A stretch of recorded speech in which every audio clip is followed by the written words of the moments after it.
नमस्कार, न्यूज़ अब तक में आप तमाम दर्शकों का एक बार फिर स्वागत है।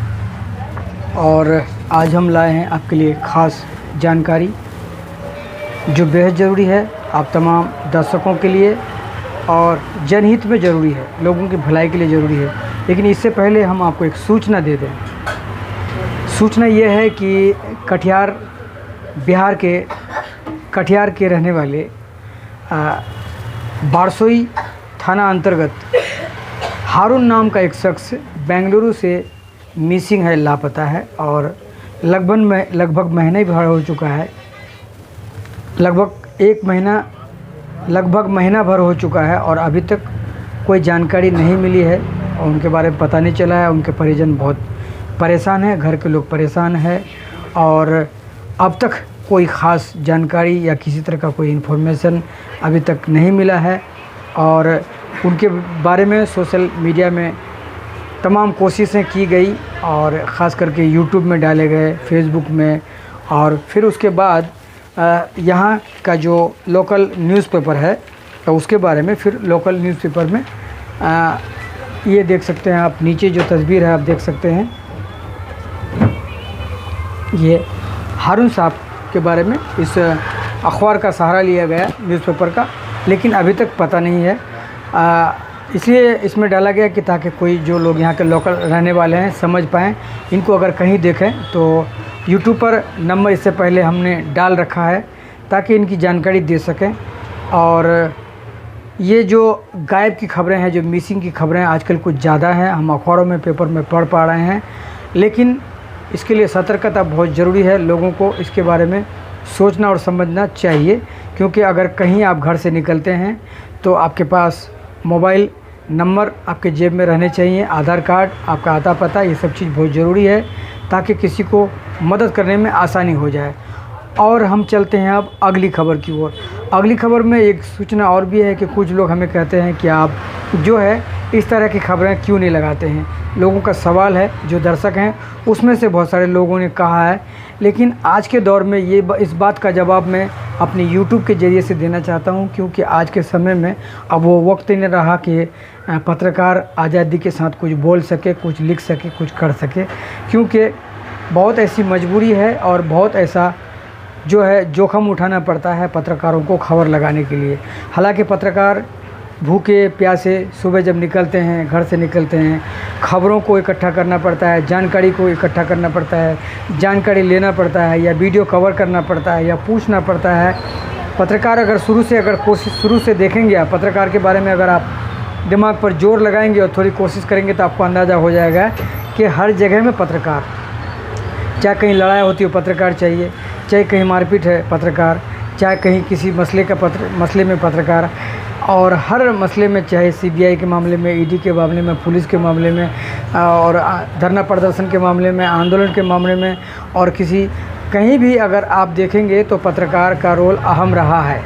और कुछ पत्रकार ऐसे भी हैं जो झूठी खबरें फैलाते हैं, लेकिन बाद में पता चल जाता है। इसलिए कहा गया है कि सच्चाई छुप नहीं सकती, बनावट के वसूलों से खुशबू आ नहीं सकती, कभी कागज़ के फूलों से। लेकिन फिर किसी ने कहा है कि सच्चाई छुप सकती है, बनावट में अगर मेल हो खुशबू आ सकती है, कागज़ में अगर तेल हो, लेकिन कुछ समय के लिए।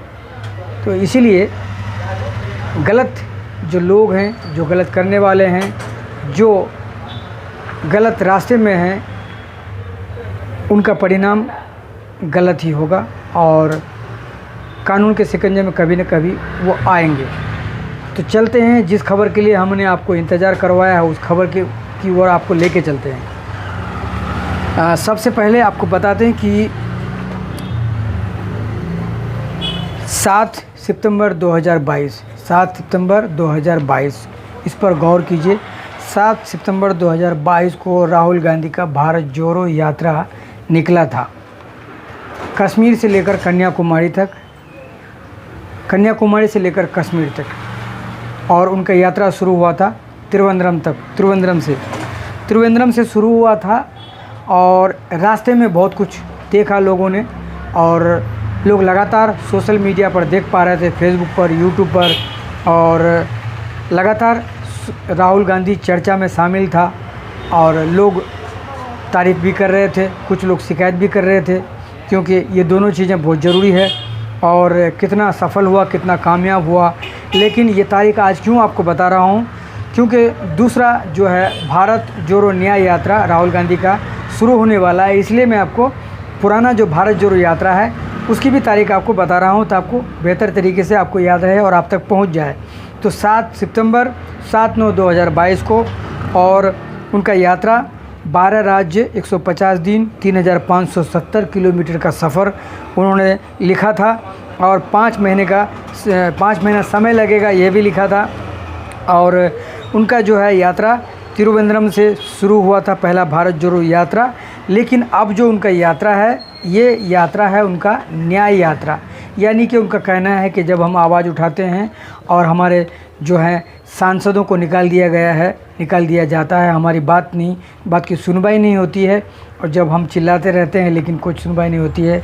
और कई बार सड़कों पर देखा होगा, संसद के बाहर देखा होगा, और तमाम चीज़ों को देखा होगा, पार्लियामेंट के बाहर देखा होगा धरना प्रदर्शन करते हुए। लेकिन इस बार जो है उनका भारत जोड़ो यात्रा भारत जोड़ो न्याय यात्रा नाम दिया गया है, जो 14 जनवरी से इम्फाल से शुरू होने वाला है। कहाँ से? इम्फाल से। मणिपुर का मामला तो आपको मालूम ही होगा। तो मणिपुर, नागालैंड, आसाम, अरुणाचल प्रदेश और पश्चिम बंगाल, बिहार, झारखंड, उड़ीसा, छत्तीसगढ़, उत्तर प्रदेश और मध्य प्रदेश, गुजरात, महाराष्ट्र, इन जगहों से कवर करते हुए, चलते हुए, तमाम लोगों से मिलते हुए इनका यात्रा जो है भारत जोड़ो न्याय यात्रा निकलने वाला है। और आपको बता दें कि 6713 किलोमीटर लंबा इनका सफ़र होगा, 66 दिन लगेंगे, 14 जनवरी से 20 मार्च तक का सफ़र होगा, और कुल मिलाकर 110 ज़िले कवर करेंगे। और बताया जा रहा है कि 100 लोकसभा कवर करेंगे, 337 विधानसभा कवर करेंगे। और राहुल जी रोज़ लोगों से मुलाकात करेंगे, अलग अलग बातचीत होगी, और संगठनों से मुलाकात करेंगे, सोसाइटी के लोगों से मुलाकात करेंगे। यानी कि जो भारत जोड़ो यात्रा में जो चीज़ें, जो बातचीत हुई थी और जिस तरह से लोग रास्ते में मिले थे, फिर वही प्रक्रिया है और वही चीज़ है।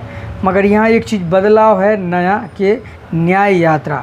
तो उन्होंने उस वक्त उनका भारत जोड़ो यात्रा था, लेकिन अब जो है 2024 है, और 14 जनवरी से 20 मार्च तक 2024 का साल है ये। और देखना होगा कि राहुल गांधी का भारत जोड़ो यात्रा कितना सफल होता है और कितना सक्सेस होता है, और इसमें क्या कुछ जानकारी मिलती है। और इसी YouTube के ज़रिए से आप तमाम दर्शकों तक ये पूरी खबर हम आपको पहुंचाने की कोशिश करेंगे। और जाते जाते आपको बता दें कि अगर आप गाड़ी चलाते हैं तो हेलमेट ज़रूर पहनें, ज़रूरी कागजात अपने पास रखें, हर एक दूसरे इंसान का ख्याल रखें, क्योंकि हर एक ज़िंदगी बहुत कीमती है। और इसी के साथ अपनी बातों को विराम देता हूँ। नमस्कार, जय हिंद।